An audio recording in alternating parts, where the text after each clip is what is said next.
Hi everyone, it's Margaret here with 60 and Me. Thank you so much for being here today with me.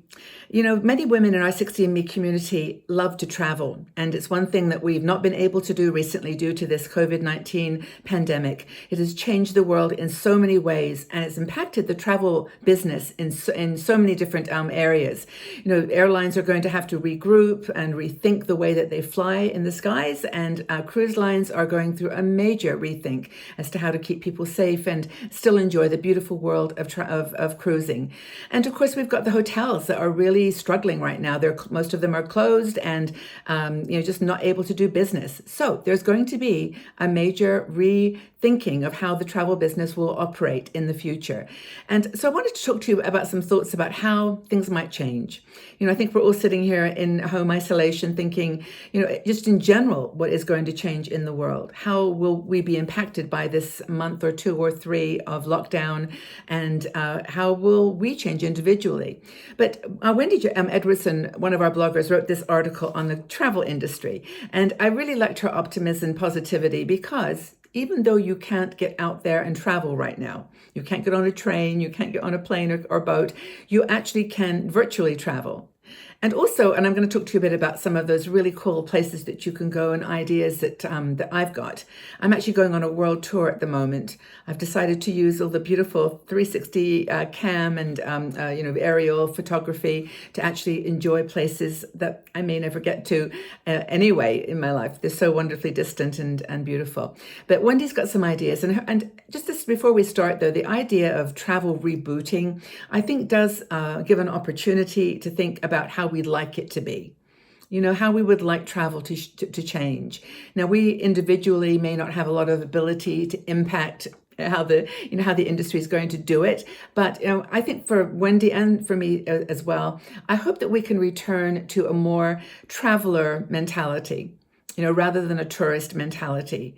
I think the recent, last few years, it's been this huge influx of people just going on trips to be a tourist, and a lot of the beautiful places in the world being overrun by people there for 5 or 6 days, just, really just doing the tourist sites, and then not having that in-depth kind of connection. So Wendy makes a comment in her article, which I encourage you to read. It's very, very good. Lots of videos and links in this article, and just a less sort of dramatic tourism, maybe more tourism could be even shorter trips, but they're just more relaxed, in depth, less,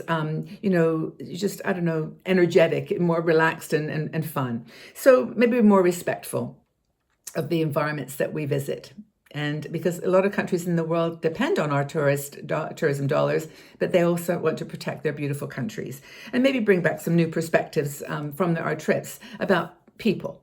If there's one thing that this horrible epidemic and pandemic has done is made us realize that we're all vulnerable to this. We have a common thing that we are dealing with. So I guess the way that Wendy says it, look, this is your book of you. This is your life. You can travel anywhere that you want.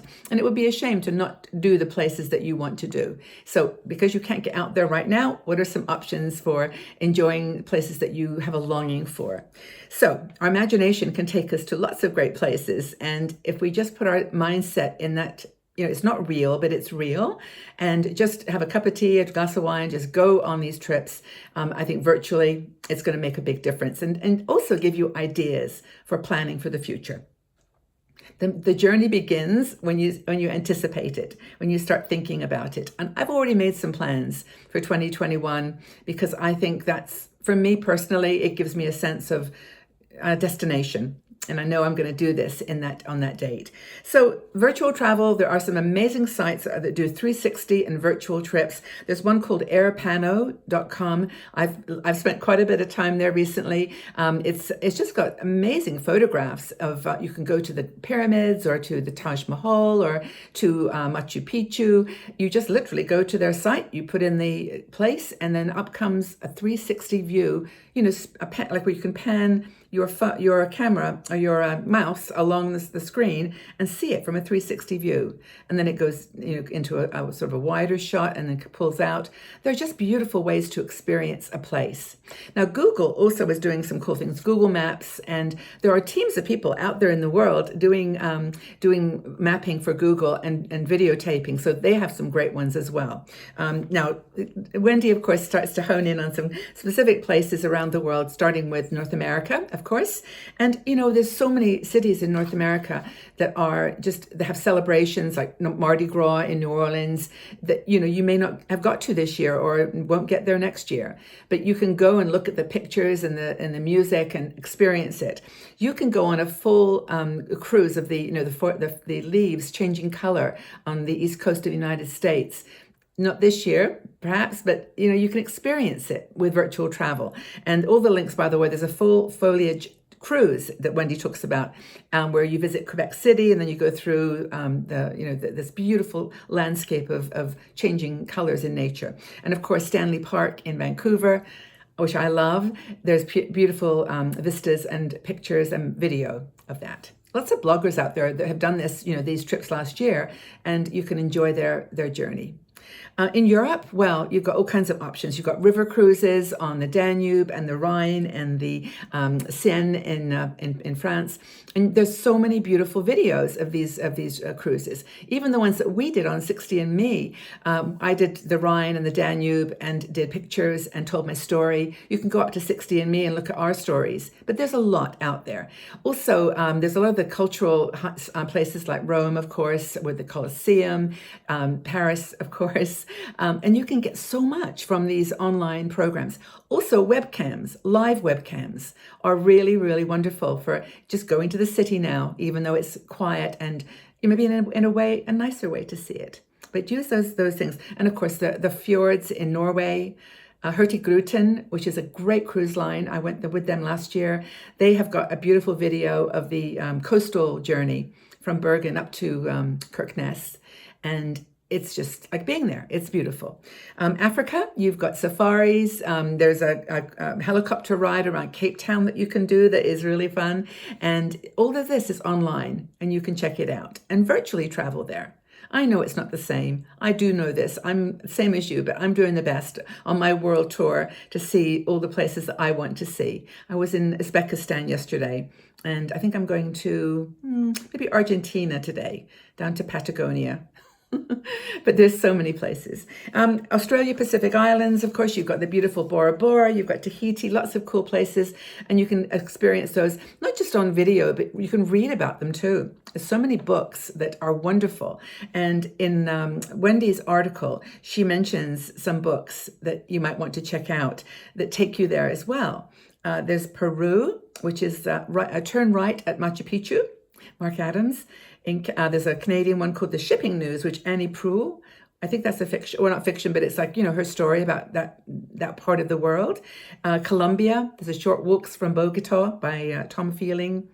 And she's got a great one from Great Britain, which is 101 Beautiful Towns in Great Britain. England's just magical for small towns. And they've all got a very unique character. And this book is a great way to explore them. And again, you can go online and do the same. So I'm not trying to minimize the situation. I know that we're all feeling, really missing our travel, missing our journeys, our adventures, missing people. For me, that's the big thing. I love meeting new people on my trips, and that's, of course, not something that you can do. But having said that, there are a lot of Facebook groups where you can travel virtually with other people and meet them online. It's what we have right now.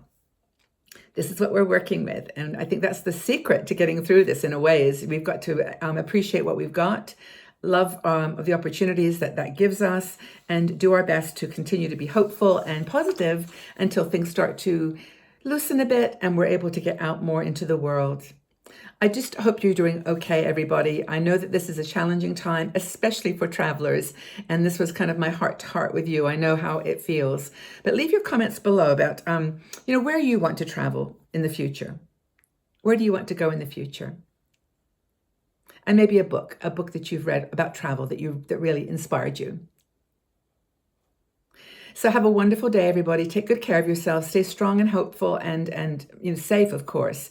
And we'll talk again soon. But check out the travel links that I've given you here, the resources, and go on your own personal world tour. Take very good care, everybody. We'll talk again soon. Bye bye for now.